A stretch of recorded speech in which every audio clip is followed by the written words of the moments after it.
नमो भगवते वासुदेवाय। ओम नमो भगवते वासुदेवाय। ओम नमो भगवते वासुदेवाय। ओम अज्ञानातिमिरान्धस्य ज्ञानञ्जनशलाकया चक्षुरुन्मीलितं येन तस्मै श्रीगुरुवे नमः। श्रीचैतन्यमनोभीष्टं स्थापितं येन भूतले स्वयं रूप कदा मह्यं ददाति स्वपदान्तिकम्।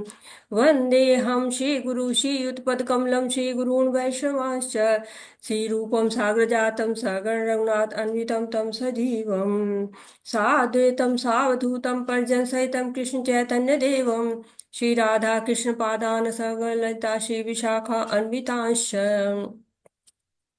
हे कृष्ण करुणा सिंधु दीनबंधु जगतपते गोपेश गोपिका कांत राधा कांत नमस्तुते।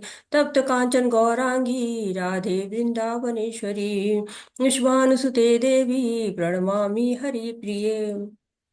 नमः ॐ विष्णुपादाय कृष्णपृष्ठाय भूतले श्रीमति भक्ति वेदांत स्वामिन् इति नामिने।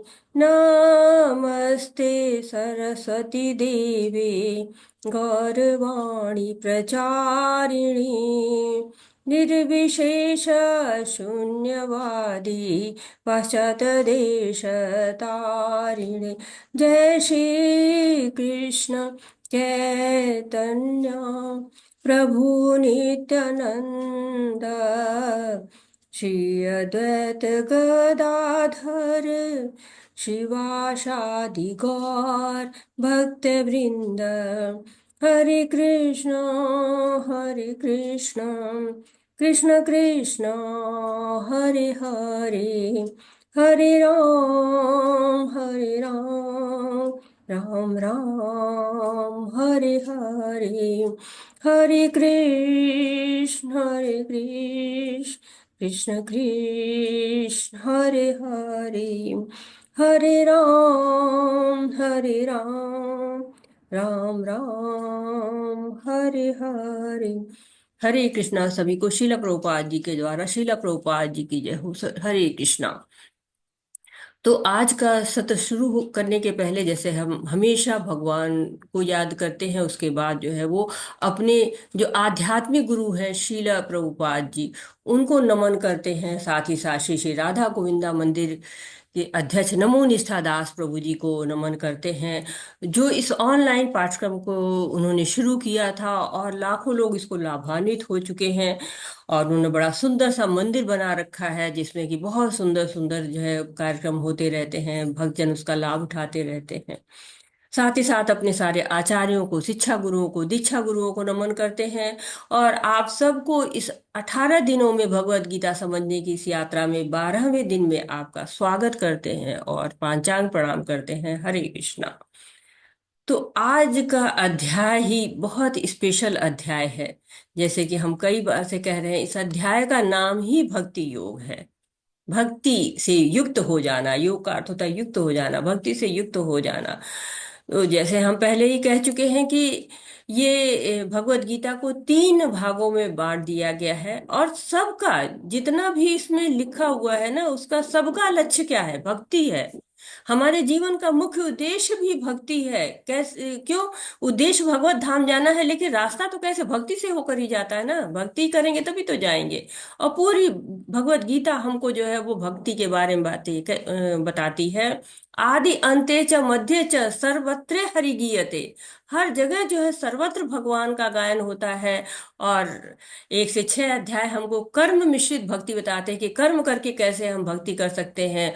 और अब अंत के 6 अध्याय आने वाले हैं, 13 से 18 अध्याय तक, जो ज्ञान मिश्रित भक्ति के बारे में बताएंगे। और 7 से 12 तक के हमने बिल्कुल जो क्रीम होती है, जो सैंडविच बनता है तो आगे पीछे ब्रेड होती है, बीच में स्टफ होता है ना, स्टफ जो है बहुत अच्छा लगता है। वो स्टफ जो भक्ति योग है, क्रीम भक्ति योग है।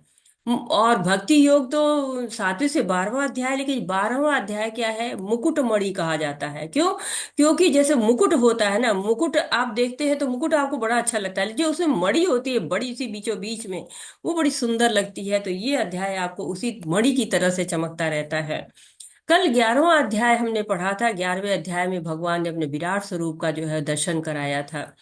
विराट स्वरूप हमने देखा था। कल हमने कई स्वरूप देखे थे भगवान के। तो आप बताएंगे आपने कितने स्वरूप देखे थे भगवान के कल? हरे कृष्णा, कोई बताना चाहेगा कितने स्वरूप आपने कल देख लिए? हैंड रेज कर सकते हैं आप।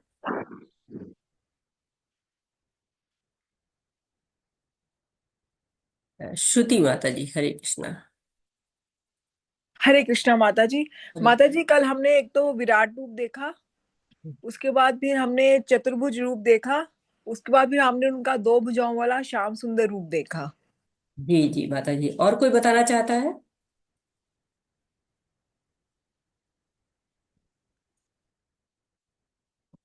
हाँ माता जी, जो है बहुत सही कह रहे थे कि कल हम लोगों ने भगवान का विराट रूप देखा है। और कल भगवान का हमने चतुर्भुज रूप भी देखा है जो ऐश्वर्यों से भरपूर था। और हमने भगवान का जो है द्विभुज श्याम सुंदर रूप देखा, प्यारा सा। इसके अलावा हमने एक कल रूप और भी देखा था। वो रूप था काल रूप, जो बहुत ही जो है विचलित करने वाला था, जिसको देखकर जो है वो अर्जुन विचलित हो जाते हैं।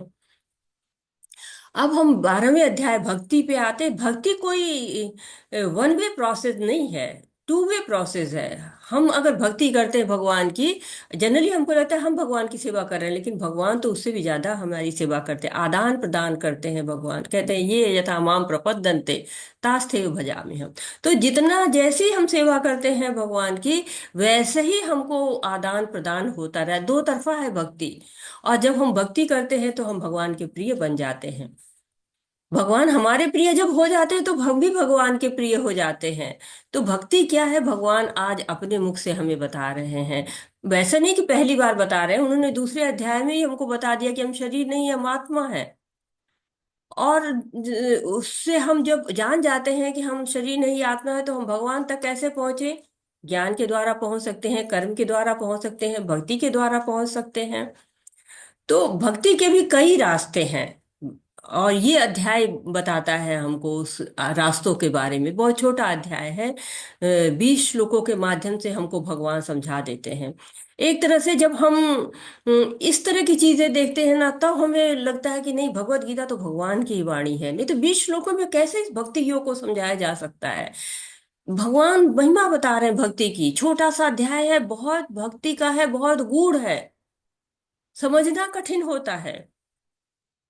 जब हम शब्द समझना तो बहुत आसान है। हमने शब्द किया, उसकी मीनिंग डिक्शनरी से देख ली, गूगल कर लिया, शब्दों के अर्थ समझ में आएंगे। लेकिन उसमें भगवान कह क्या रहे हैं, जो गागर में सागर उन्होंने समाया हुआ है। जैसे एक कैप्सूल बनाते हैं ना, कैप्सूल होता है, उसमें अंदर दवा भर दी जाती है, बहुत जल्दी असर करती है वो। तो उसी तरह से ये छोटा सा अध्याय, छोटा सा कैप्सूल है। सारी गूढ़ता जो है इसमें भरी हुई है। बहुत सारी विवेचनाएं हैं, ध्यान से पढ़ना है, समझना है। और आज हम वही करने का प्रयास करेंगे कि भगवान को हम भगवान की वाणी से भगवान क्या कहना चाहते हैं उसको समझने का प्रयास करते हैं। अब यह है कि ये भक्ति करे कैसे, ये अर्जुन पूछ रहे हैं। अर्जुन उवाच एवं सतत युक्ता ये भक्तास्त्वां पर्युपासते ये चाप्यक्षरं व्यक्तम तेषां के योग वित्तमाम। अर्जुन ने पूछा, जो आपकी सेवा में सदैव तत्पर रहते हैं या जो अव्यक्त निर्विशेष ब्रह्म की पूजा करते हैं, इन दोनों में से किसे पूर्ण सिद्ध माना जाए? तो अब ये देखिए पूछ रहे हैं कि ये जो है निर्विशेष ब्रह्म है, जो भगवान का ये रूप है निर्विशेष रूप है, और ये भगवान का साकार। तो किसमें जो है वो पूजा की जाए, किसको अधिक अच्छा समझा जाए, ये यहाँ पर जो है पूछ रहे हैं अर्जुन। कि दोनों में से किसको जो है वो, एक तो सेवा करने वाले हैं। सेवा करने के लिए क्या चाहिए? साकार रूप चाहिए। निराकार रूप जो होते हैं, जो ब्रह्म के तेज की पूजा करते हैं, उसमें भी दो तरह के लोग होते हैं। एक ब्रह्मवादी होते हैं जो भगवान के तेज की पूजा करते हैं, और वो जो है भगवान के तेज को ही समझते हैं कि ये भगवान है और उसकी पूजा करते। दूसरे कुछ लोग होते हैं जो कहते हैं कि मैं जो है वो, मेरी सेवा करो, कुछ दिन में तुम भी भगवान बन जाओगे, मैं भी भगवान बन जाऊंगा, या तुम्हें भगवान बना दूंगा। इस तरह के भी कुछ लोग होते हैं। जैसे वैज्ञानिक लोग होते हैं, वो क्या कहते हैं कि तुम शांत रखो, हम मृत्यु पर विजय पाने वाले हैं, हम रिसर्च कर रहे हैं, कुछ दिन में जन्म मृत्यु पर हमारा नियंत्रण हो जाएगा। अभी जरा व्याधि पे नियंत्रण तो हो ही नहीं पाया है, वैज्ञानिक कितने दिनों से प्रयास कर रहे हैं, अब जो है व्याधि पे भी अभी नियंत्रण नहीं हो पाया। जरा जन्म मृत्यु तो अभी बहुत जो है इधर आगे है। तो भक्ति योग का वर्णन जो है वो भगवान कह रहे हैं।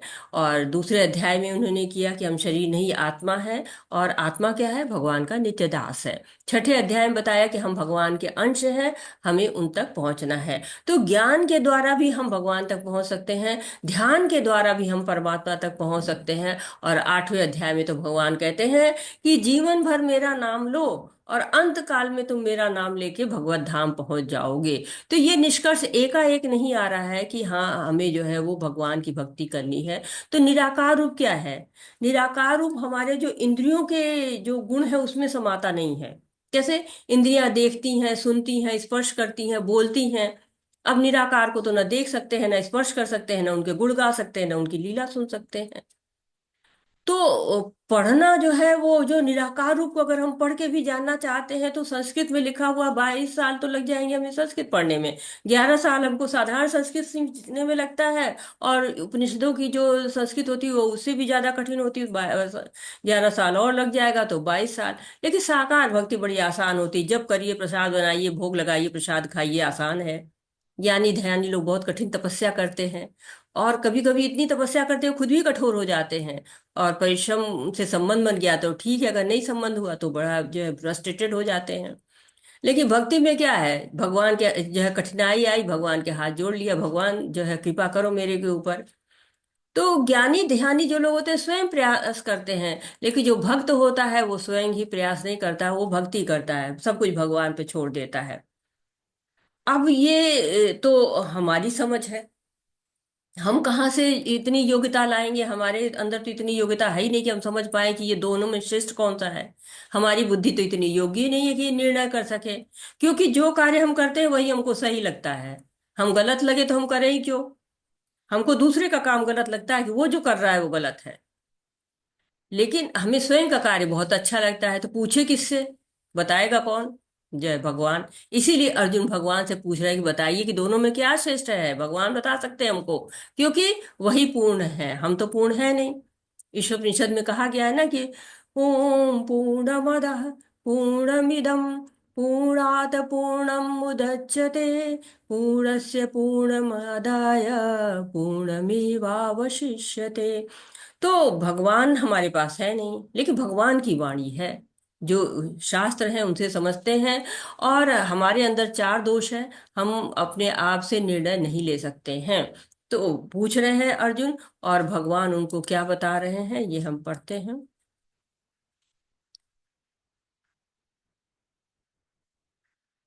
तो उसके पहले हम प्रभुपाद जी की वाणी को सुनते हैं। प्रभुपाद जी क्या कहते हैं? सामान्यतः आध्यात्मवादियों को दो श्रेणियों में विभाजित किया जा सकता है, निर्विशेषवादी तथा सगुणवादी।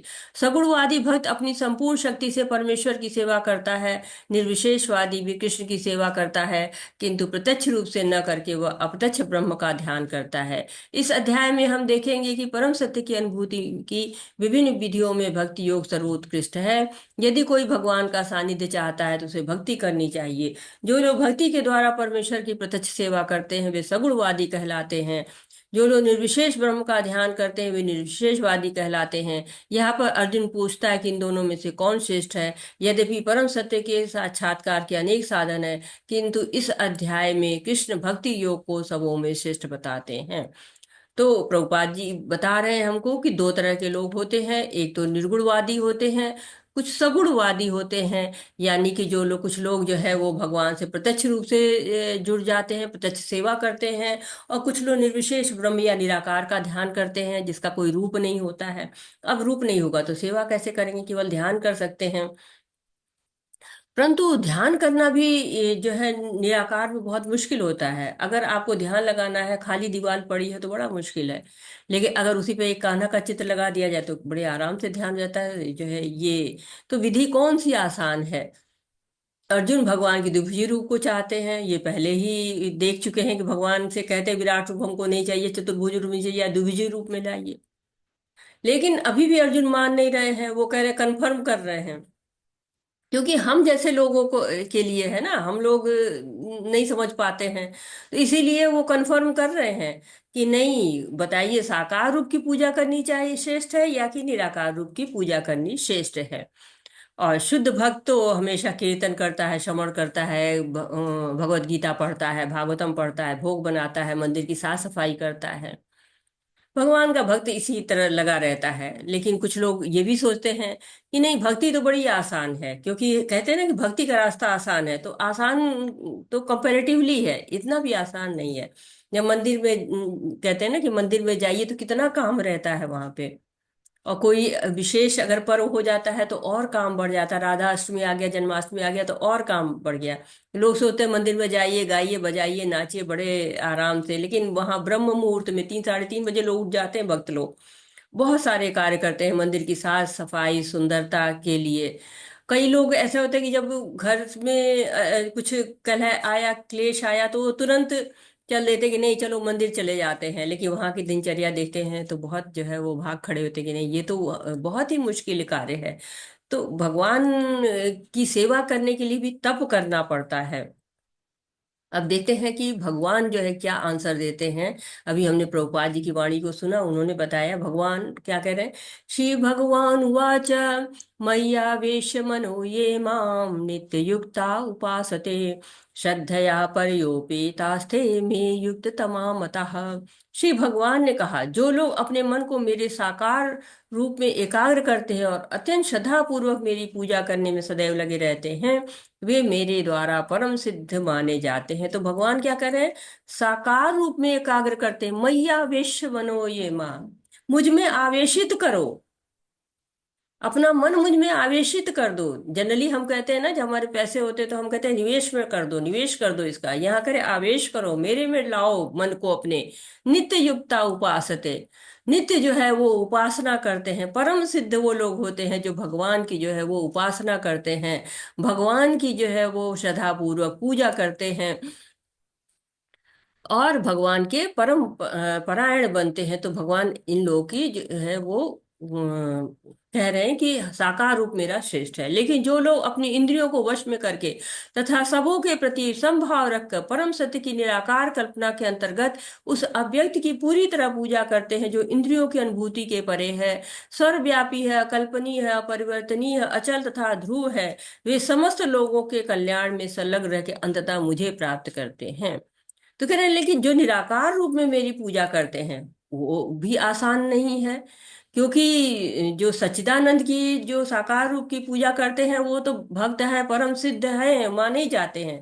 लेकिन जो निराकारवादी लोग हैं, जो भगवान के ऐश्वर्य की तरफ आकर्षित होते हैं, वो क्या कहते हैं, अप्रत्यक्ष विधि से पूजा करते हैं भगवान की।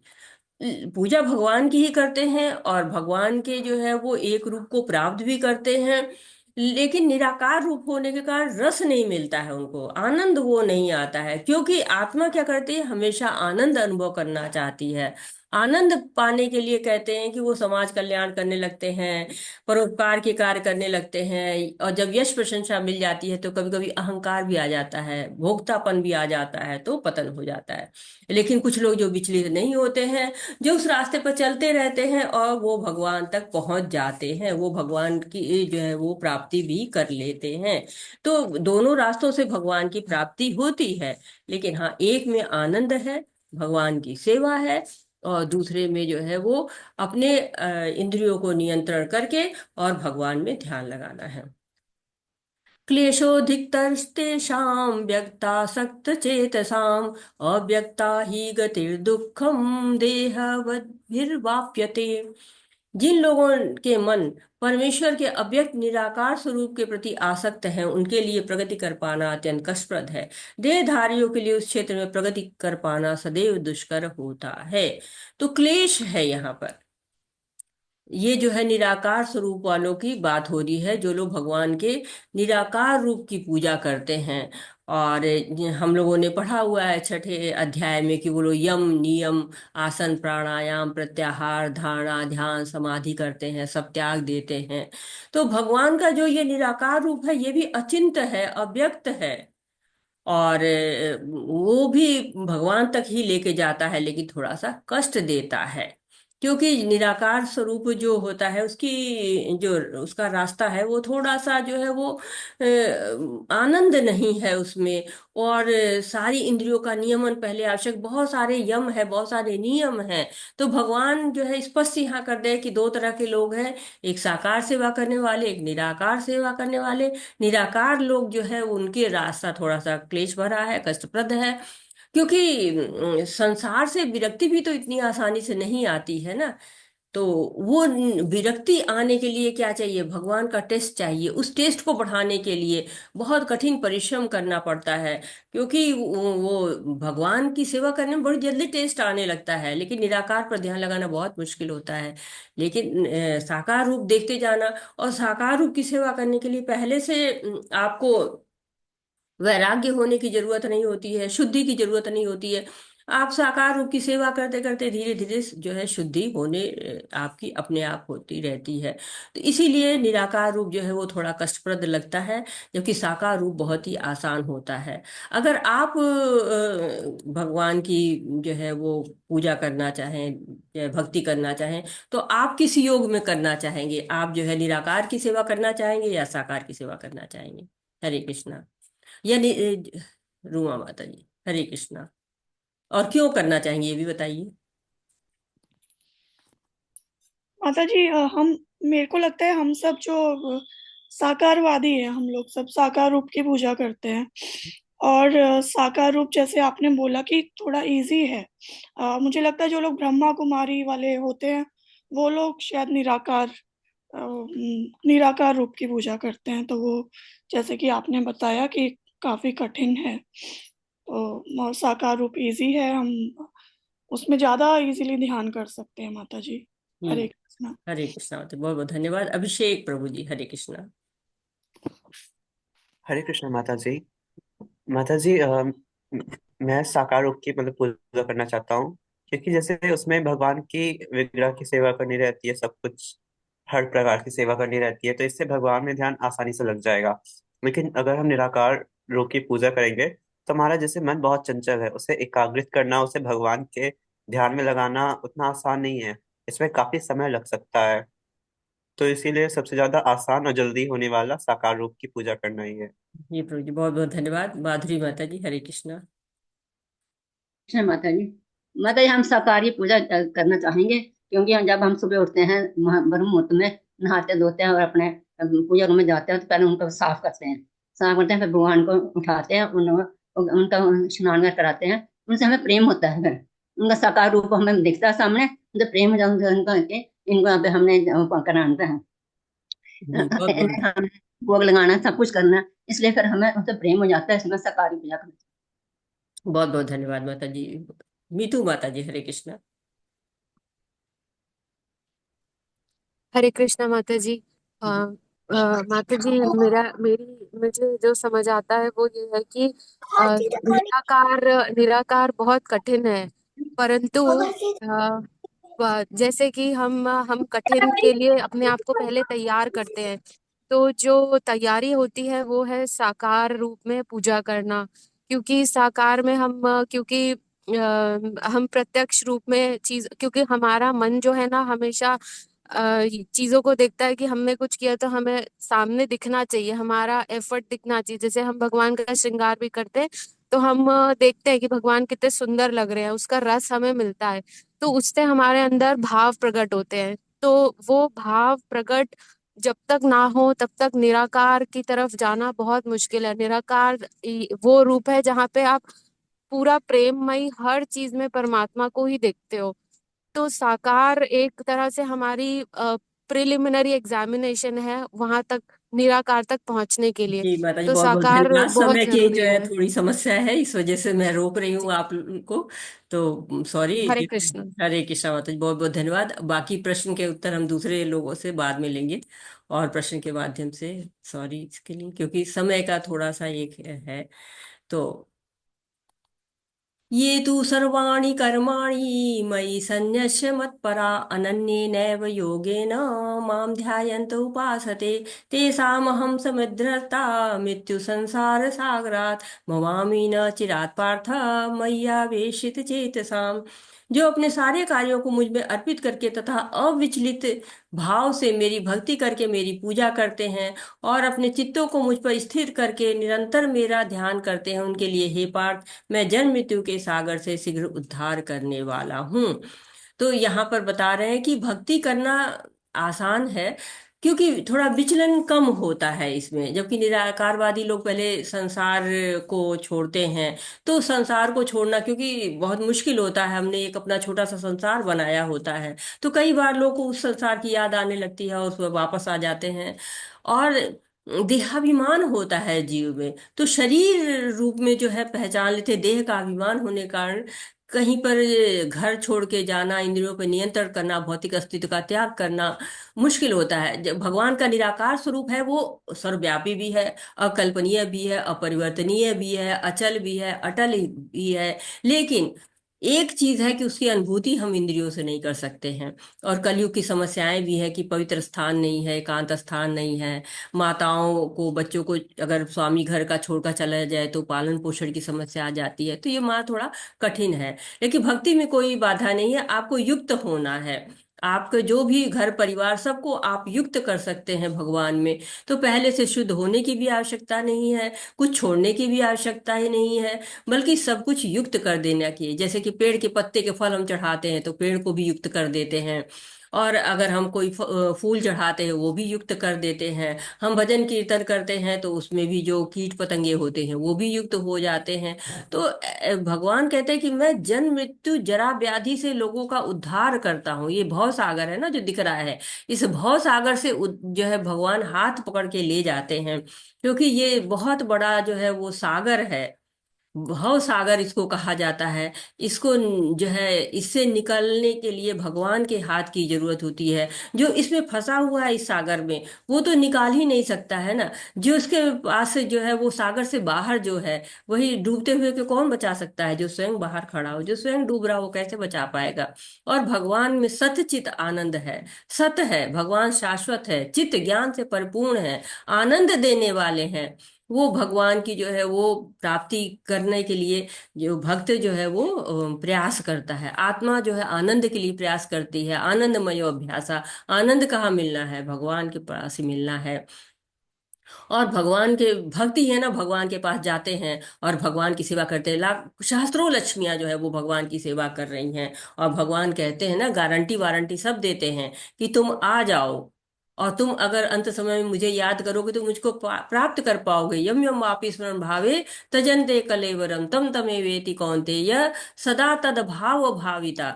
तो भगवान कह रहे हैं कि तुम अगर अंत समय में मुझे आते हो तो मैं तुमको अपने साथ ले जाऊंगा। जैसे बिल्ली होती है ना, वो चूहे को जो है बिल्कुल मार डालती है, लेकिन अपने बच्चे को क्या करती है? खूब आराम से पकड़ के ले जाती है। वैसे भगवान क्या करते हैं? भक्तों को बहुत सहेज के जो है भगवत धाम तक ले जाते हैं। वही अगर जो बंदर होता है उसके बच्चे को, बंदर को पकड़ना पड़ता है, बंदरिया को कस के पकड़ता है बच्चा और बंदरिया कूदती कूदती जाती है। वैसे जो लोग निराकार भाव से रहते हैं उनको स्वयं भगवान को पकड़ना पड़ता है, लेकिन भक्तों को भगवान स्वयं ही पकड़ लेते हैं, भगवान की कृपा हो जाती है।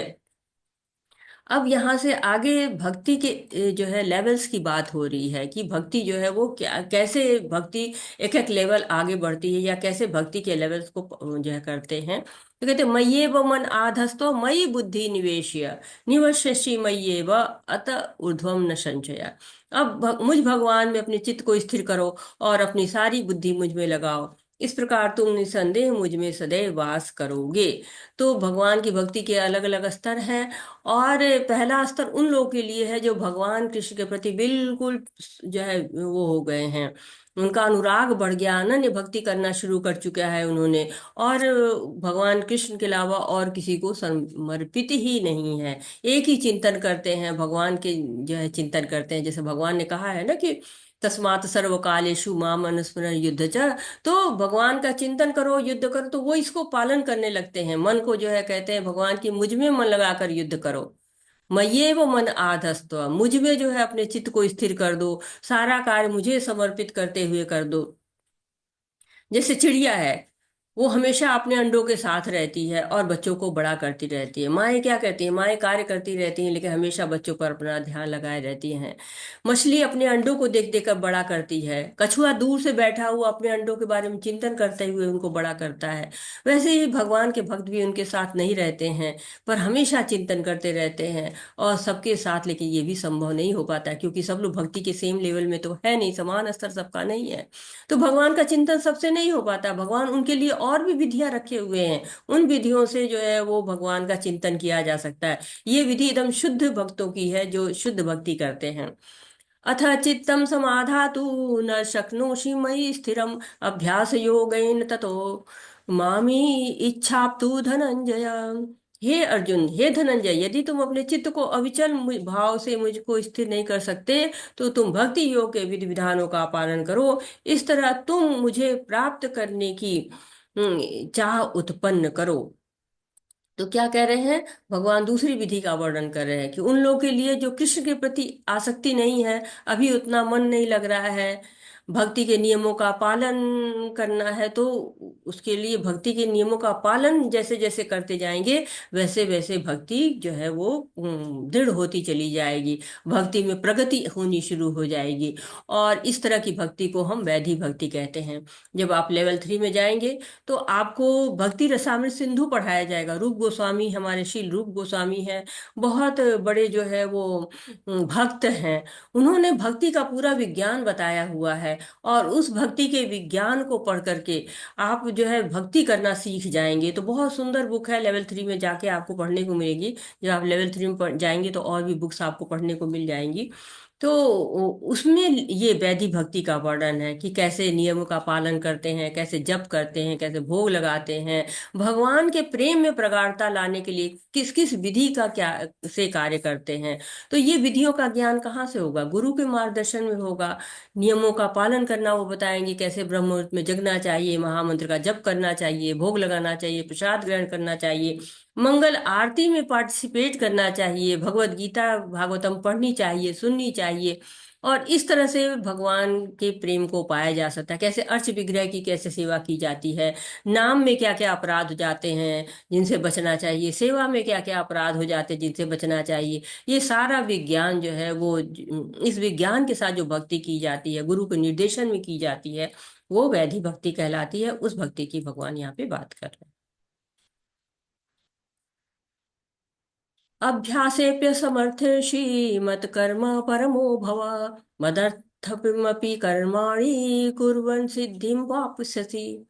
यदि तुम भक्ति योग के विधि विधानों का भी अभ्यास नहीं कर सकते तो मेरे लिए कर्म करने का प्रयत्न करो, क्योंकि मेरे कर्म करने से तुम पूर्ण अवस्था सिद्धि को प्राप्त करोगे। तो मेरा प्रश्न है, अच्छा हैंडरेज रुक गए हैं, तो मेरा प्रश्न आपसे है कि जो कर्म है, कर्म के द्वारा जो है कौन से कर्म करने चाहिए जो भगवान की भक्ति में सहायक होते हैं। हरे कृष्णा रूमा। मैं कुछ नए लोग को चांस देना चाहूंगी, कई बार कई लोग का हैंड रेज था जिन लोग से बात नहीं हो पाई थी। हरे कृष्णा। भारती माता जी, आपका हैंड रेज था, आपको अनम्यूट करते हैं। आप क्या कहना चाहिए, कैसे कर्म करेंगे कि आप। हरे कृष्णा। क्या कहा? भारती माता जी, हरे कृष्णा। हरे कृष्णा माता जी। हरे कृष्णा जी माता जी। माता जी क्वेश्चन फिर से रिपीट कर दीजिए।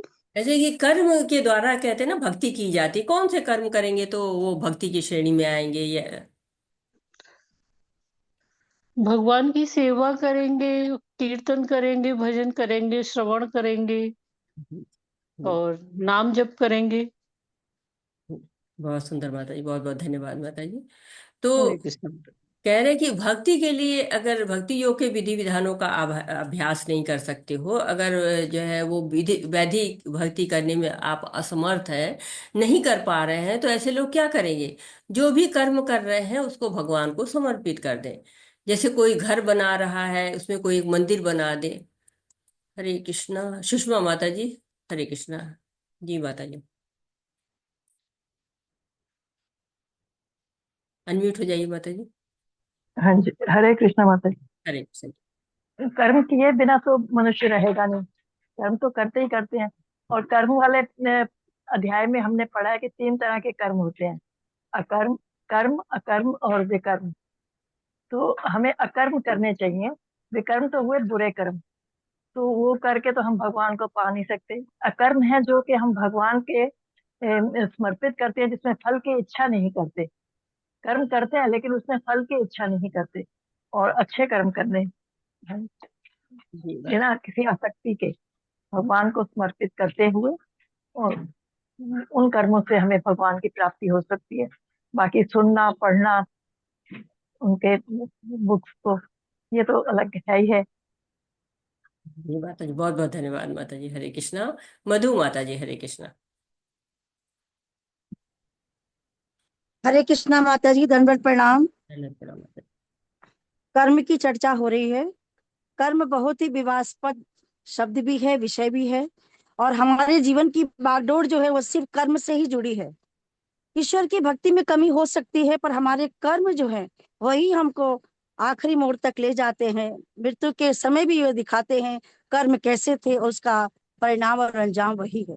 जब भक्ति करते हैं तो उसमें भी अहंकार आता है लोगों के बीच में कि हमने ये पूजा कर ली, हमने वो कर लिया, हमने सारा काम कर लिया, आज हमने इस तरह से काम किया। ये सब मैं ही चलता रहा, क्योंकि हमारे हर पूजा की पद्धति में, भक्ति में हम अपना ही वो बता रहे हैं कि हमने ये सारे कार्यों की निवृत्ति आज 24 घंटे की समाप्त कर ली। लेकिन जब प्रश्न कर्म का आता है तो वहां पे द्वंद्व स्थिति खड़ी हो जाती है कि भक्ति और कर्म में क्या करना है। लेकिन आज के वर्तमान समझ में कर्म बहुत इंपॉर्टेंट है, समाज के साथ, परिवार के साथ, और अपने कार्यालय में भी। कर्म अगर आपके सामने खड़ा है, आपको पहले वो करना है, बाद में भक्ति, क्योंकि भक्ति आपके दिल में है, आपकी आत्मा में है, आपके अंतर मन में है, और वही वो कार्य करा रहा है, क्योंकि उसकी इच्छा से हम चुने गए इस कर्म को करने के लिए। लेकिन जब अपने मन में अहंकार होगा तो वो कर्म कर्म भी विकर्म की स्थिति में खड़ा हो जाता है, भले ही वो कितनी भी अच्छी रीति से किया जाए। इसलिए मन को एकदम शांत रखना है, अहंकार उसमें नहीं होना चाहिए कि मैंने ये सब कुछ मैंने ही कर लिया। और उसमें गुरु को समर्पण होता है, हमारे गुरु ने ये सिखाया भी है, जब कभी काम करना ये जरूर कहना, समर्पित तो सदगुरु, समर्पित तो ईश्वर। हम है ही नहीं उसके अंदर, तो हमारा माध्यम है ही नहीं किसी तरह से भी उसके साथ जोड़ने का। आत्मा से जुड़ना है, भावना से जुड़ना है, और प्योर हार्टेड दिल भगवान को बहुत ज्यादा पसंद है। ऐसा मेरी अनुभूति है, मेरा अनुभव है। बहुत धन्यवाद। बहुत हरे बहुत कृष्णा। हरे कृष्णा माता जी, बहुत बहुत धन्यवाद। तो जो भी कर्म आप कर रहे हैं उस कर्म को भगवान को समर्पित कर दें। जो भी आपको काम आता है, आपको बहुत अच्छा जो है वो भोजन बनाना आता है, भगवान को भोग लगाइए। सफाई बहुत अच्छी आती है तो भगवान के मंदिर को साफ करिए। पढ़ाई बहुत अच्छी आती है तो भगवत गीता पढ़ के सुनाइए लोगों को। गाना आता है तो भगवान का कीर्तन करिए। जो भी प्रतिभा आपके अंदर है, क्योंकि प्रतिभा आई कहाँ से है? प्रतिभा तो भगवान के द्वारा ही आई है ना। और दिन में हम लोगों को कितना थैंक यू बोलते हैं। कोई एक पेंसिल देता है उसको थैंक यू बोलते हैं, पेन देता है उसको थैंक यू बोलते हैं, एक गिलास पानी देता है उसको थैंक यू बोलते हैं। भगवान ने तो कितना कुछ हमको दिया हुआ है। पूरा जो है वायु हम उनकी से प्राप्त करते हैं, खाना वो हमारा पचा रहे हैं, भोजन वो हमको दे रहे हैं, सांसें वो नियंत्रित कर रहे हैं। तो हमारे तो कितना थैंक यू बनता है। तो उस थैंक यू को क्या करना है कि भगवान को सेवा करके भगवान में मन लगाना है। और ये भगवान पहले भी कह चुके हैं और हमको बता चुके हैं कि क्या करना है। जो भी करें, यत करोषि यशनासि यज्जो होषि ददासि यत यत तपस्यासि कौन्तेय तत्कुरुष्व मदार्पणम्। हे कुंती पुत्र, तुम जो कुछ करते हो, जो कुछ खाते हो, जो कुछ अर्पित करते हो या दान देते हो, और जो भी तपस्या करते हो, वो उसे मुझे अर्पित करते हुए करो। तो भगवान कह रहे हैं कि जो कर रहे हो, ऐसा नहीं कि अलग से कोई नया कार्य नहीं करना है। जो कर रहे हो, जो खा रहे हो, जो कुछ तुम दान दे रहे हो, तपस्या कर रहे हो, यज्ञ कर रहे हो, वो सब मुझे अर्पित कर दो। बस इतना सा ही भगवान का कहना है कि आप अपने स्वयं को के मन को आवेशित करिए मुझ में, और स्वयं के जो कर्मों को भी आवेशित करिए। मन को भी आप मुझ में लगाइए, अपने जो है शरीर को भी मुझ में लगाइए, इंद्रियों को भी मुझ में लगाइए, कार्यों को भी मुझ में लगाइए, क्रियाओं को भी मुझ में लगाइए। बस भगवान का यही कहना है, यही भक्ति का स्वरूप भगवान बता रहे हैं। अथैदप्य शक्तोषि कर्तुम मद्योगमाश्रितः सर्वकर्म फल त्यागम तत कुरु यतात्मवान। अगर हालांकि आप इस चेतना में काम करने में असमर्थ हैं तो अपने काम के सभी परिणामों को त्याग देने की कोशिश करें और आत्मस्थित होने की कोशिश करें। तो भगवान क्या कह रहे हैं कि आपको कर्म को समर्पित करने में कुछ प्रॉब्लम आ रही है, कुछ हिचकिचाहट है, कुछ बाधा है, कुछ व्यवधान है, कोई बात नहीं है। क्या करिए, आप कर्म के फलों से आप अपनी आसक्ति को हटा दीजिए। क्यों? कि कर्मों से आसक्ति ही आपको कर्म बंधन में डालती है। कहते हैं ना कि कर्म जो है वो जकड़ देते हैं, सेवा भाव आने ही नहीं देते हैं। क्यों? क्योंकि हम जब कर्म करते हैं, हमने एक जो है वो गाड़ी खरीदी, अब हमारा उससे इतना कर्म आसक्ति बढ़ गई, इतनी आसक्ति बढ़ गई कि हम उसको चला भी रहे हैं तो हम और पैसे कमाए और पैसे कमाए। अब उसमें हमारे भगवान हमको कहीं नहीं याद आ रहे। नहीं, हम गाड़ी चलाएं, हम गाड़ी खरीदें, हम गाड़ी चलाएं भी, लेकिन क्या है, भगवान के मंदिर भी जाए ना उस गाड़ी से, उसमें जो हमारे पैसे है उस पैसे को भगवान के लिए भोजन बनाए, उस पैसे से भगवान के लिए मंदिर को सजाएं। तो ये भगवान कहते हैं अपना मन मुझ में लगाओ। मन नहीं लग रहा है तो भक्ति के नियमों का पालन करो, और नियमों का पालन नहीं कर रहे हो तो अपने कर्मों को मुझे समर्पित कर दो। और कर्म फल, अगर कर्म भी समर्पित नहीं कर पा रहे हो तो कर्म फलों से आसक्ति हटा दो। तो भगवान क्या कह रहे हैं, कुछ तो प्रयास करो, कुछ तो आगे बढ़ो, कुछ कदम तो आगे बढ़ाओ, मैं तुम्हें थाम लूंगा। इतने ऑप्शन कौन देता है? इतने ऑप्शन तो कोई माता पिता, स्कूल, कॉलेज, घर, कंपनी, नौकरी, कोई भी नहीं इतने ऑप्शन देता है कि ये नहीं तो ये कर लो। भगवान कह रहे कुछ प्रयास करो, आपके कदम मेरी तरफ बढ़ेंगे तो मैं तुमको हाथ पकड़ के चला दूंगा। तो कर्म की आसक्ति नहीं होगी तो तुम मेरे लिए कर्म करोगे, और यदि मेरे लिए कर्म करोगे तो विधि विधानों का पालन करोगे, और जब विधि विधानों का पालन तुमसे होने लगेगा तो तुम्हारा मन स्वतः ही मेरे पास आ जाएगा। क्योंकि जब विधि विधान करने लगे, भगवान के लिए करने लगे, तो क्या होगा, भगवान से आसक्ति होती चली जाएगी। धीरे धीरे जो है भगवान के प्रति आसक्त होते चले जाएंगे। तो भगवान रास्ता बता रहे हैं कि नहीं, जिस स्तर पे आप हैं, कहते हैं ना कि सब इतने शुद्ध नहीं हैं, लेकिन जिस स्तर पे हैं उस स्तर पे ही आप जो है वो भगवान के लिए भक्ति करने का प्रयास करना शुरू करिए। श्रेयो हि ज्ञान अभ्यास, ज्ञान ध्यान विशिष्यते, ध्यानात् कर्म फल त्याग, त्यागास्थान्ति अनंतरम। यदि आप इस अभ्यास में नहीं जा सकते तो अपने आप को ज्ञान में संलग्न करें। ज्ञान से बेहतर हालांकि ध्यान है, और ध्यान से बेहतर कर्म के फल का त्याग है। इस तरह के त्याग से मन को शांति मिल सकती है। तो भगवान बता रहे हैं कि आपके अंदर कर्म फलों से बहुत आसक्ति है, वैराग्य हो ही नहीं पा रहा है, आसक्ति छूट ही नहीं रही है, तो क्या करिए, ज्ञान का अनुशीलन करिए। ज्ञान से क्या होगा कि भेद होता है, सही क्या है गलत क्या है पता चल जाता है। ज्ञान जब हो जाता है तो वैराग्य भी आ जाता है, कर्म फलों से आसक्ति भी समाप्त हो जाती है। और वैराग्य नहीं आ पा रहा है तो उसका एक ही कारण है कि ज्ञान नहीं है। भगवान से आसक्ति जब हम करेंगे तो कर्म फलों से जो आसक्ति है वो अपने आप से ही समाप्त होने लगेगी। जैसे होता है ना कि लकड़ी गीली है तो आग नहीं पकड़ती है, लकड़ी को सुखाना पड़ता है, वैसे ही जब ज्ञान का अनुशीलन करते हैं तो कर्म फलों से आसक्ति हमारी समाप्त होने लगती है, और हम समझ पाते हैं कि हमें क्या करना है, कैसे हम भगवान को जो है वो प्राप्त कर सकते हैं। हमारा मन भगवान में धीरे धीरे, जब हम ये ज्ञान आ जाता है कि हमें भगवान को ही प्राप्त करना, हमारा उद्देश्य भगवान ही है, तो क्या करते हैं, हम अपना मन भगवान में लगाने लगते हैं। जब मन लगाते हैं तो क्या होता है, हर युग का जो है वो अपना धर्म होता है। कृते अध्यायते विष्णु, त्रेतायाम भजतई मखई, द्वापरे परिचारेयम कलो तद हरि कीर्तनम। कलयुग में क्या करना है, हरि कीर्तन करना है। सतयुग में क्या करते थे, लोग ध्यान करते थे विष्णु का। त्रेता में जो है वो ये यज्ञ करते थे, द्वापर में अर्च विग्रहों की सेवा करते थे। कलौ जो है वो जो है केवल नाम आधारा है ना, हरि नाम हरि नाम हरि नाम केवलम।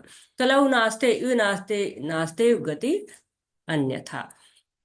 तो ये युग धर्म होता है। आजकल के कहते हैं कि नाम का ही आधार है, कलयुग में केवल नाम ही जप से। कलयुग में कहते हैं चाहे लाख बुराइयां हों, लेकिन एक अच्छाई है कि कलयुग में नाम जो है आपको पार लगा सकता है। तो भगवान का नाम जप करते रहना चाहिए। ये बहुत ही जो है वो आसान रास्ता है। जो किसी से द्वेष नहीं करता लेकिन सभी जीवों का दयालु मित्र है, जो अपने को स्वामी नहीं मानता और मिथ्या अहंकार से मुक्त है, जो सुख दुख में समभाव रहता है, सहिष्णु है, सदैव आत्मतुष्ट रहता है, आत्म संयमी है तथा जो निश्चय के साथ मुझ में मन तथा बुद्धि को स्थिर करके भक्ति में लगा रखता है, ऐसा भक्त मुझे अत्यंत प्रिय है। अब भगवान बता रहे हैं, जो जो क्वालिटी बता रहे हैं वो क्वालिटी अगर अपने आप में विकसित कर ले तो वो क्या करता है, वो भगवान का प्रिय हो जाता है। तो इन जो श्लोक भगवान ने दिए हुए हैं, 12वें का 13 और 14वां श्लोक दिया है, 2 श्लोक दिए हैं। इसमें क्या क्या बताया है कि द्वेष नहीं करता है, अद्वेष्टा है ये, और किसी में देश की भावना ही नहीं है, मित्रता की भाव है, समानता का भाव है। जब मित्र होते हैं तो क्या होता है कि ये नहीं है कि तुम गरीब हो, अमीर हो, औरत है, आदमी है, कुछ नहीं। ना कोई स्वामित्व की भावना होती कि नहीं तुमसे ज्यादा अच्छे हम हैं, नहीं। जो है मैं की लड़ाई समाप्त हो जाती है। मित्रता का यही होता है कि मैं की लड़ाई खत्म हो गई, संतुष्टता आ जाती है, दयालुता आ जाती है, संयम आ जाता है। और जब हम मित्र भाव से रहते हैं, भगवान से भी अगर हम प्रेम का भाव जो है वो मित्र का भाव ले लेते हैं तो क्या होता है, भगवान भी हमको प्रेम करना शुरू कर देते हैं। जैसे इसमें आप चित्र में देख रहे हैं ना, सुदामा जी है, सुदामा जी मित्र थे भगवान के, बहुत ही दयालु थे, लेकिन गरीब थे, अहंकार नहीं था उनमें, और 5 घर में केवल भिक्षा मांगने जाते थे, जो मिल गया उसी से संतोष कर लेते थे। कई बार भूखा रहना पड़ता था, परंतु भगवान से कोई शिकायत नहीं। पत्नी के कहने पर जो है जाते हैं अपने मित्र से मिलने के लिए, अनंत कोटि ब्रह्मांड के स्वामी हैं, जाओ मिल आओ, तुम्हारा मित्र है, जाते हैं। अब ऐसा नहीं कि वो कहीं कुछ लेने के भाव से जाते हैं, नहीं, शुद्ध भक्त थे, बस मित्र से मिलने चल देते हैं। लेकिन भगवान क्या है, योग क्षेम वहाम्य हम, जो नहीं होता है वो दे देते हैं, जो होता है उसकी रक्षा करते हैं। भगवान ने सुदामा को उतना सब दिया जिसकी जो है वो कल्पना भी सुदामा ने नहीं की होगी या उनकी पत्नी ने नहीं की होगी। तो जो भगवान से मित्रता का भाव ले लेता है, वो मिथ्या अहंकार में नहीं रहता, स्वामित्व में नहीं रहता है, वो भक्त भगवान को प्रिय हो जाता। तो सुदामा जी इतने प्रिय थे भगवान को कि उन्होंने उनके सारी कष्टों को दूर किया, जिससे किसी को कष्ट नहीं पहुंचता तथा जो अन्य किसी के द्वारा विचलित नहीं किया जाता, जो सुख दुख में भय तथा चिंता में समभाव रहता है, वह मुझे अत्यंत प्रिय है। तो ये बता रहे हैं भगवान कि वो भक्त जो किसी को कष्ट नहीं पहुंचाता है, हमेशा भगवान के बारे में ही सोचता है, भगवान की अनुकंपा पर रहता है, और सुख दुख भय चिंता कैसे हो जाएगी, क्योंकि वो तो भगवान के प्रेम में है, समभाव में रहता है। यहाँ पे शिव जी और पार्वती जी को दिखा रहे हैं कि शिव और जी बैठे हैं, पार्वती साथ में बैठी हुई हैं, और भगवान की तरफ देख रहे हैं श्री कृष्ण। तो इतने में एक जो है वो आता है, चित्ररथ नाम का जो है आता है, और वो चित्ररथ जो है देखता है कि हाँ ये बैठे हुए हैं शिव जी, कथा सुना रहे, जबकि वो बहुत बड़ा भक्त था। लेकिन उस वक्त वो ऐसे में आया कि उसको शिव जी पर वो व्यंग सा कसता है कि इतनी सुंदर तुम्हारी पत्नी बैठी हुई है, और इसके रहते हुए तुम क्या कर रहे हो कि तुम भगवान की तरफ ध्यान दे रहे हो, तुम्हें तो अपनी पत्नी की तरफ ध्यान देना चाहिए। और इससे बहुत नाराज हो जाते हैं। शिव जी तो भक्त है, उनको कुछ फर्क नहीं पड़ा, लेकिन जो उनकी पत्नी पार्वती जी थी उनको नाराजगी हो जाती है, वो उसको श्राप दे देती हैं कि तुम जो है वो असुर हो जाओ जाके। और लेकिन वो क्योंकि भक्त वो भी था, चित्रकेतु भी भक्त था, तो उसने कोई भी ये नहीं कहा कि नहीं नहीं जो है मैं तो मजाक कर रहा था, या मैं ऐसे नहीं कुछ कहा, उसने ले लिया कि नहीं ठीक है, मैं, वो चाहे तो श्राप को कट भी कर सकता था, इतना बड़ा भक्त था चित्रकेतु।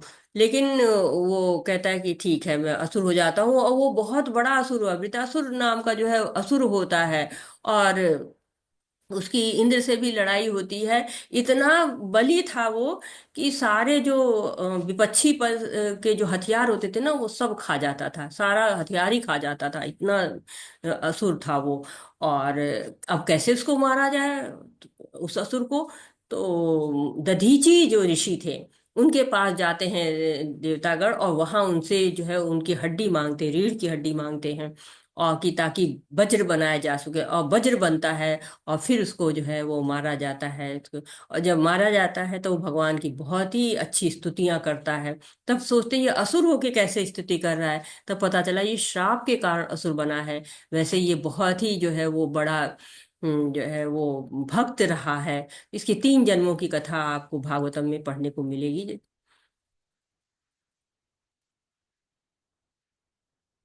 मेरा ऐसा भक्त जो सामान्य कार्यकलापों पर आश्रित नहीं है, जो शुद्ध है, दक्ष है, चिंता रहित है, समस्त कष्टों से रहित है और किसी फल के लिए प्रयत्नशील नहीं रहता, मुझे अतिशय प्रिय है। तो ये यहाँ पे भगवान बता रहे हैं कि कौन जो है अतिशय प्रिय है, जिसको भौतिक चिंता ही नहीं है, कोई भौतिक उपाधि चाहिए ही नहीं।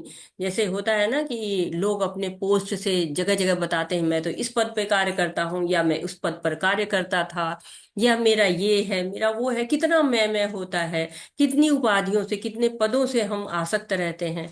लेकिन यहाँ चित्र में हरिदास ठाकुर को दिखाया जा रहा है कि कितने बड़े भक्त थे ये, एकदम चिंता मुक्त, कष्टों से रहित, बिना विचलन के थे, समभाव आत्मा के स्तर पर थे और हमेशा नाम जप करते रहते थे। और नाम जो है जब हमेशा निरंतर उनका चलता रहता था। एक बार उनकी प्रसिद्धि फैलने लगी, प्रसिद्धि से उनके जो वहां पर जो जमींदार था उसको बहुत कष्ट होता है, तो वो उनके प्रसिद्धि को समाप्त करने के लिए वैश्या को उनके पास भेजता है। वैश्या आती है और कहते हैं माता ठहरिए, मैं जो है वो नाम जप कर लेता हूँ तब आपसे मिलता हूँ। पूरी रात वो नाम जप करते रहे, वैश्या बैठी थी, चली जाती है। फिर दूसरे दिन आती है, फिर जो है हरदास ठाकुर उससे कहते हैं कि तुम यहाँ बैठो, मैं नाम जप कर रहा हूँ, तो उसके बाद मिलूंगा। फिर वो रात भर बैठी रहती है, तीसरे दिन में बैठी रहती है, 3 दिन तक जब वो रात भर जो है सुनती है भगवान का नाम, तो उसको खुद ही भक्त हो जाती है। जो न कभी हर्षित होता है, न शोक करता है, जो न पछताता है, न इच्छा करता है, तथा शुभ तथा अशुभ दोनों प्रकार की वस्तुओं का परित्याग कर देता है, ऐसा भक्त मुझे प्रिय है। तो यहाँ पे बता रहे हैं कि भौतिक सुख दुख से वो दूर होता है। न ही खुशी आई कि हाँ, रिजल्ट बहुत अच्छा निकल गया, उछल गए, नौकरी लगे उछल गए, और जरा सा दुख आ गया रोने लगे, नहीं, सब कुछ कृष्ण कृपा है। हमेशा उसके मुख से यही शब्द निकलता है, कृष्ण कृपा। जो भी मिल रहा है कृष्ण की कृपा से मिल रहा है, भगवान की सेवा करता है, प्रसन्न रहता है। यदि सेवा न मिल पाए तो कष्ट में होता है, लेकिन वैसे कष्ट उसको नहीं होता है, कोई अंधविश्वास नहीं, मन बुद्धि इंद्रिय सब भगवान की सेवा में लगा देता है। आप ये चित्र में देख रहे हैं, प्रहलाद महाराज है, प्रहलाद महाराज छोटे से बच्चे हैं और उनके पिता ने उनको कितना कष्ट दिया था, हाथी से कुचलवाया, विष दिया, आग में डाला, लेकिन उनको चाहे शुभ में थे अशुभ में कष्ट में, उन्होंने बस भगवान का ध्यान किया और भगवान को प्राप्त भी किया। जो मित्रों तथा शत्रुओं के लिए समान है, जो मान तथा अपमान, शीत तथा गर्मी, सुख तथा दुख, यश तथा अपयश में समभाव रहता है, रखता है, जो दूषित संगति से सदैव मुक्त रहता है, जो सदैव मौन तथा किसी भी वस्तु से संतुष्ट रहता है, जो किसी भी प्रकार के घर बार की परवाह नहीं करता, जो ज्ञान में दृढ़ है, जो भक्ति में संलग्न है, ऐसा पुरुष मुझे अत्यंत प्रिय है। तो मित्र हो, शत्रु हो, मान हो, अपमान हो, शीत हो, गर्मी हो, सुख हो, दुख हो, वश हो, अपयश, ये क्या कहलाते हैं? ये द्वंद्व कहलाते हैं। जो भौतिक जगत में रहता है वो इन द्वंद्वों को उसे झेलना ही पड़ता है, द्वंद्वों को सहना ही पड़ता है। लेकिन जो दूषित संगति यानी कि जो भक्त नहीं है, जो अभक्त हैं, उनसे जो है मुक्ति रहती है। सदैव मौन यानी कि वो भगवान की बातें करता है, ऐसा नहीं कि वो बोलना नहीं आता, बोलना आता है, लेकिन वो भगवान की बातें बोलता है, अनर्गल बातें नहीं बोलता है, भगवान के बारे में बोलता है। संसार की बातों में मौन रहता है, घर बार की परवाह नहीं करता है, घर से आसक्त नहीं होता है। अच्छा भोजन, अच्छा आवास, अच्छी नींद मिल जाए बहुत अच्छी बात है, नहीं तो जो मिला उसी में संतुष्ट है। जैसे धृतराष्ट्र थे, वो अपने पुत्रों के प्रति बहुत आसक्त थे। प्रेम और आसक्ति ये दोनों अलग अलग होते हैं। तो जो प्रेम करना अपने परिवार से जरूर करना चाहिए, लेकिन धृतराष्ट्र क्या थे? पुत्र से भी आसक्त थे, राष्ट्र से भी आसक्त थे। तो जब आसक्ति आ जाती तो सही गलत का भेद खत्म हो जाता है। वो अपने पुत्रों के लिए राजगद्दी मांग रहा, माम का पांडवाश्चैव किम अकुर्वत संजया। तो मेरे और जो है पांडु पुत्र है, जबकि है तो एक ही परिवार है ना, लेकिन नहीं, वहीं से अलग हो जाता है। वो कुरु वंश के कौरव हो जाते हैं, ये पांडव हो जाते हैं, तो कितना अलग हो जाता है। तो आसक्ति जो है वो सही और गलत का भेद ही समाप्त कर देती है। जैसे माता पिता है अपने बच्चे से प्रेम करते हैं, लेकिन गलत होता है तो कहते हैं ना नहीं ये कार्य अच्छा नहीं है। अच्छा होता है तो समझाते हैं, उसको पुरस्कार देते हैं, संस्कार देते हैं, सही गलत का भेद करना सिखाते हैं। लेकिन जो है वो जो आसक्त होते हैं वो बच्चे को नहीं सिखाते। उन्होंने जो धृतराष्ट्र ने दुर्योधन को ये नहीं सिखाया कि हाँ उनका भी जो है कुछ होता है, उनको कुछ दे दो। तो जो ज्ञान में दृढ़ हो जाता है उसका मित्र कोई नहीं रहता है, शत्रु कोई नहीं रहता है, वो भक्ति में लगा रहता है। और यहाँ पर हम देख रहे हैं अम्बरीश महाराज का चित्र है। अम्बरीश महाराज जी हमेशा भगवान की सेवा करते थे, जबकि राजा थे वो, लेकिन वो कभी भी जो है अपने कार्यों से आसक्त नहीं होते थे, अपने राज्य से आसक्त नहीं होते थे। वो हमेशा जो है भगवान के अर्च विग्रह की सेवा करते थे, मंदिर जाते थे, और भगवान के जो है भक्ति सेवा हर विधि से करते थे। जितनी 9 विधियां हैं, 9 विधियों से भगवान की सेवा करते थे। ये तो धर्मामृतमिदं यथोक्त पर्युपासते श्रद्धा नामत्परमा भक्तास्तेतीव मे प्रियः। जो इस भक्ति के अमर पथ का अनुसरण करते हैं और जो मुझे ही अपना चरम लक्ष्य बनाकर श्रद्धा सहित पूर्ण रूपेण संलग्न रहते हैं, वे भक्त मुझे अत्यधिक प्रिय हैं। तो बता रहे हैं कि वो भक्त मुझे हमें बहुत प्रिय होते हैं जो कि भक्ति करते हैं, यानी कि अमर पथ का अनुसरण। भक्ति क्या है? एक अमर पथ है, श्रद्धा पूर्वक जो है वो करते हैं, भक्ति को ही चरम लक्ष्य बताते हैं। तो एक तरह से भक्ति की श्रेष्ठता है कि भक्ति इतनी श्रेष्ठ होती है। भगवान के तक पहुंचने के कई मार्ग बता दिए गए, लेकिन भक्ति ही श्रेष्ठ होती है, क्योंकि भक्तों की जब संगति होती है तब भक्ति में हमें जुड़ जाते हैं, श्रद्धा आती है। श्रद्धा आने के साथ साथ फिर जो है साधु संगा हो जाता है, भजन क्रिया होती है, भगवान से आसक्ति होने लगती है, तो कीर्तन होने लगता है, विधि विधानों का पालन होने लगता है। तो भगवान की भक्ति है जो हमें भगवान तक पहुंचाती है। और ये अध्याय हमको जो 7 से 12 तक के अध्याय हैं, विशुद्ध भक्ति के बारे में बता रहे हैं कि भक्ति हम कैसे कर सकते हैं, सबके बारे में विस्तार से बताया है। कल से हमारा ज्ञान योग का जो है अध्याय शुरू हो जाएगा। कहते हैं ना कि ज्ञान के बिना धर्म जो है वो कोरी भावुकता है, और बिना धर्म के ज्ञान केवल मानसिक जो है ऊहापोह है, ऐसा प्रभुपाद जी कहते हैं। चित्र हम देख रहे हैं बिलोमंगल ठाकुर जी का है, बहुत बड़े भक्त हैं। इन्होंने भक्त जो है वो ये कहा कि भौतिकता को देख के जो है वो हम आसक्त होते हैं उससे, और हमसे जो है वो गलत कर्म होते हैं। उन्होंने अपनी आंखों को ही समाप्त कर दिया था और कहा कि मुझे इस भौतिक आंखों से देखना ही नहीं है। और इतने बड़े भक्त बन गए कि एक बार भगवान उनको स्वयं दूध लेकर आते हैं, जब देखते हैं कि वो भूखे हैं तो स्वयं दूध लेके आते हैं। और बिलोमंगल ठाकुर का देखिए, कहते हैं ना कि जब एक सेंस जाता है तो दूसरा सेंस बहुत तगड़ा हो जाता है, स्वाद से ही पहचान जाते हैं कि ये तो भौतिक ही नहीं है, ये तो आध्यात्मिक है। तो हमें उनका जो है भक्ति का अनुसरण करना है। बाकी जो उन्होंने किया उसका अनुसरण हमको नहीं करना है। भक्ति उन्होंने कैसे प्रेम से की उसका हमें अनुसरण करना है। प्रहलाद महाराज इतने छोटे से थे, बहुत ज्यादा उनको ज्ञान था। उन्होंने भागवतम में हमको नवधा भक्ति के बारे में जो है बताया हुआ है कि नवधा भक्ति होती है। और नवधा भक्ति जो है वो इसका हम लोगों ने पढ़ा हुआ है कि भक्ति के 9 अंग होते हैं। श्रवणम कीर्तनम विष्णु स्मरणम पाद सेवनम अर्चनम वंदनम दास्यम साख्यम आत्मनिवेदिनम। तो श्रवण के लिए जो है सबसे ज्यादा श्रवण किसने किया था? अर्जुन जी भी श्रवण कर रहे, परीक्षित महाराज ने भागवतम का श्रवण किया था। और कीर्तनम कीर्तनम उनके साथ किसने किया था? सुखदेव गोस्वामी जी ने किया था। और स्मरण किसने किया? प्रहलाद महाराज जी ने भगवान का ऐसा स्मरण किया कि चारों तरफ उनके इतना जाल बिछाया गया, उनको मारने का प्रयत्न किया गया, लेकिन स्मरण ही करते रहे, छोड़ा नहीं। पाद सेवनम, जो लक्ष्मी महारानी है वो हमेशा भगवान के चरण चापन करती रहती हैं। जो पृथु महाराज हैं वो भगवान की अर्चना करते हैं, जो अर्च विग्रह की सेवा बहुत अच्छे से करते हैं। अक्रूर महाराज हैं, वो बंदन जो है वो करते हैं भगवान का। और हनुमान जी बहुत बड़े दास भाव देते हैं। कहते हैं कि उन्होंने इस जगत को छोड़ा ही नहीं, कि जहां जहां कथा होगी भगवान का नाम लेने के लिए उन्होंने इस जगत को ही नहीं छोड़ा, क्योंकि हर जगह तो यह नाम मिलता नहीं है भगवान का। तो वो यहीं पे है, भगवान की कथाओं में सम्मिलित होते हैं। साख्य भाव अर्जुन का रहा है कि कितने जो है हमेशा मित्र के भाव से, भगवान ने कहा ना भक्ते शीति सखा चेती, तो भगवान की सखा है वो।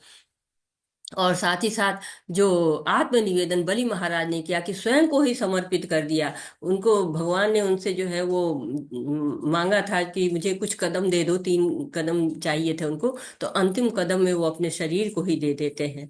तो ये, और अम्बरीश महाराज को जो इन्होंने 9 विधि से, नवधा भक्ति उन्होंने की, 9 विधि से जो है वो किए थे।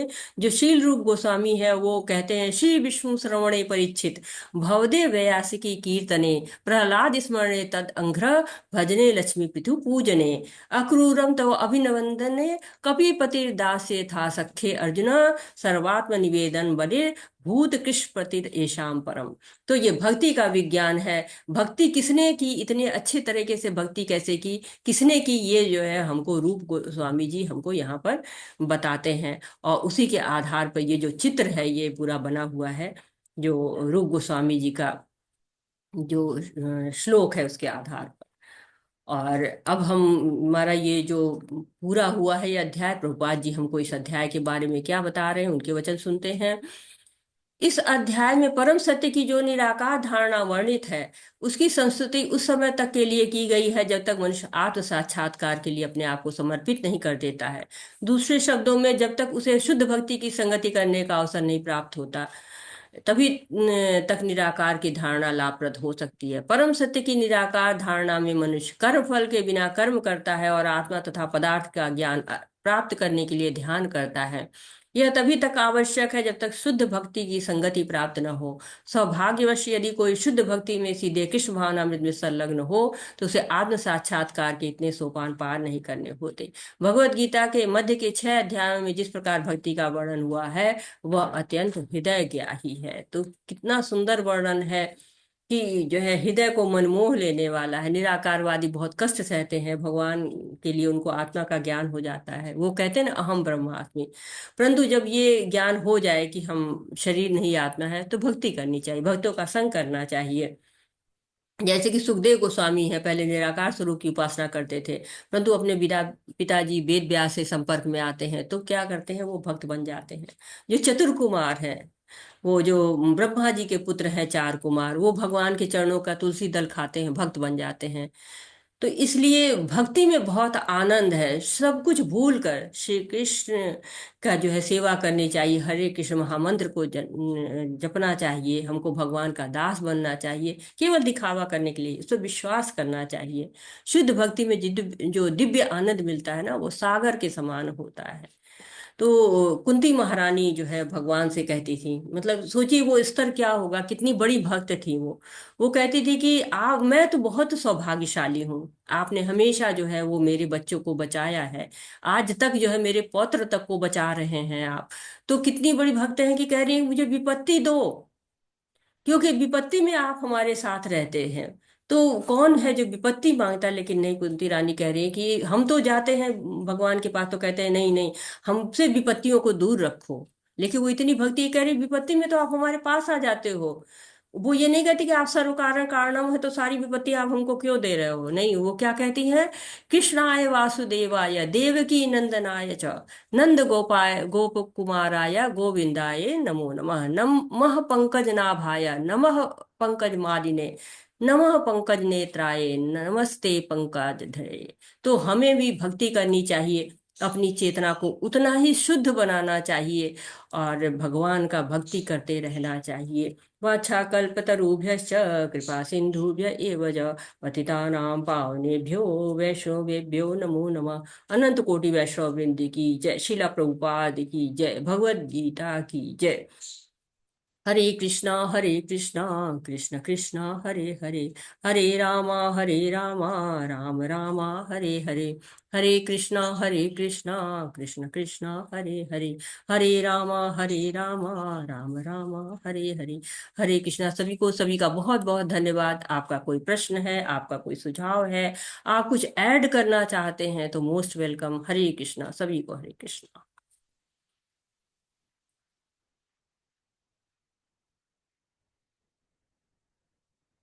आप हैंड रेज कर सकते हैं। हरे कृष्णा।